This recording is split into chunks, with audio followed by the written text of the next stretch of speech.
नहीं तो अच्छा नहीं होगा। हाँ। बाबू सही बताएं तो वो क्या कर रही है, हमको इस बात का कोई अंदाजा नहीं। अंदाजा नहीं है तो क्या हो गया? बेटी को काबू में रखने के लिए अंदाजा जरूरी नहीं होता है। तुम कहो और वो मान जाएगी, बस। क्या कहें बाबू, मेरी बेटी ने तो पहले कभी मेरी बात मानी नहीं, तो आप कैसे माने? वो समस्या मेरी नहीं है। तुम उसके बाप हो और वो तुम्हारी बात मानेगी। मुझे बस तुम्हें सूचना देनी थी, मैंने दे दी। लेकिन बाबू, अगर वो गांव के भले के लिए काम कर रही है तो इसमें समस्या क्या है? आपको नहीं समझ में आता है। वो जानने से तुम्हें कोई फायदा नहीं है।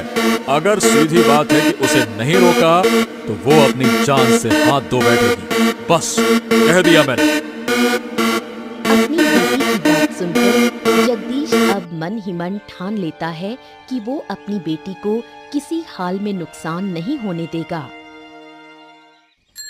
गांव भर में जगदीश की बेटी की तारीफ सुनकर जगदीश और आरती गर्व महसूस करते हैं। देखा, मैंने कहा था ना कि हमारी बेटी एक दिन अच्छा काम करेगी, गांव के लोग उसे सम्मान देंगे। हाँ, अब तो मैं भी देख रहा हूँ, लेकिन पहले मुझे यकीन नहीं था। तुम्हारे अविश्वास की वजह से ही वो हमें छोड़कर चली गई थी। तुम्हारी बेटी इतनी समझदार है कि हमें छोड़कर भी सफल होकर लौट आई है। मुझे अपनी बेटी पर कितना गर्व हो रहा है, ये मैं बता नहीं सकती।